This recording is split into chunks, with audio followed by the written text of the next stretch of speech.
बहुत समय पहले की बात है। एक राज्य था, सोनगढ़, जहां राजा वीरेंद्र महाराज और रानी मृदुला देवी का राज था। राजा वीरेंद्र लड़ाकू और वीर था, पर क्रोधी भी थे। लेकिन रानी मृदुला बुद्धिमती थी। वह बहुत ही शांत स्वभाव की थी।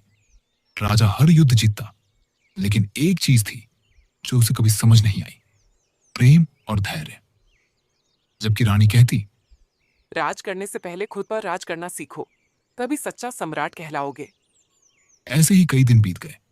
एक बार राज्य में सूखा पड़ा। नदियां सूख गईं, खेत बंजर हो गए, जनता दुखी थे। राजा गहरी सोच में पड़ गए। फिर राजा ने कहा, सेनापति तुरंत पास के राज्य में सेना भेजो और वहां के सारे अनाज छीनकर यहां लाओ। रानी बोली, ये समय लड़ाई का नहीं महाराज, बुद्धि का है। अगर तुमने तलवार चलाई तो भूख को नहीं, इंसानियत को मारोगे। राजा गुस्से में बोले, मैं राजा हूं, तुम क्या चाहती हो? प्रजा भूखे मर जाए? नहीं, युद्ध से जो नहीं आता वो छीन कर लाना पड़ेगा। रानी मुस्काई और कहा, तो महाराज एक आखिरी परीक्षा दो। अगर तुम जीत गए तो मैं युद्ध में साथ दूंगी, और अगर हार गए तो मेरी बात मानोगे। बताओ महारानी, क्या करना होगा? राजा ने शर्त मानी। रानी ने 3 काम दिए।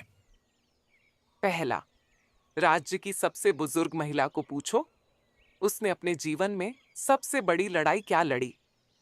दूसरा, सबसे गरीब किसान से पूछो, उसके पास सबसे कीमती चीज क्या है।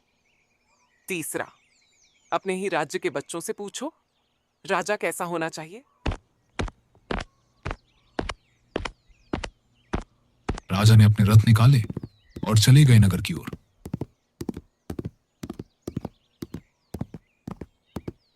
राजा ने एक बूढ़ी औरत को देखा और पूछा, बताओ अम्मा, आपने सबसे बड़ी लड़ाई क्या लड़ी?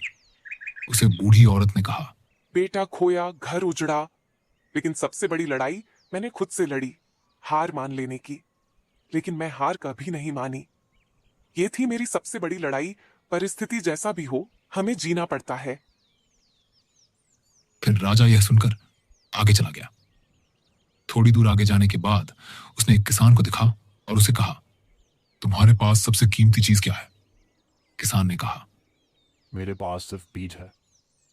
जो मैं बोता हूं वही मेरी सबसे कीमती पूंजी है। यह सुनते ही राजा आगे चला गया जहां कुछ बच्चे खेल रहे थे। उनके पास गया और पूछा तीसरा सवाल जो रानी ने कहे थे, राजा कैसा होना चाहिए? एक बच्चों ने कहा, राजा वो जो डरे नहीं, लेकिन किसी को भी ना डराए, जिसके पास तलवार हो पर वो प्यार से चलाए। यह सुनते ही राजा महल में लौटे। चुप थे।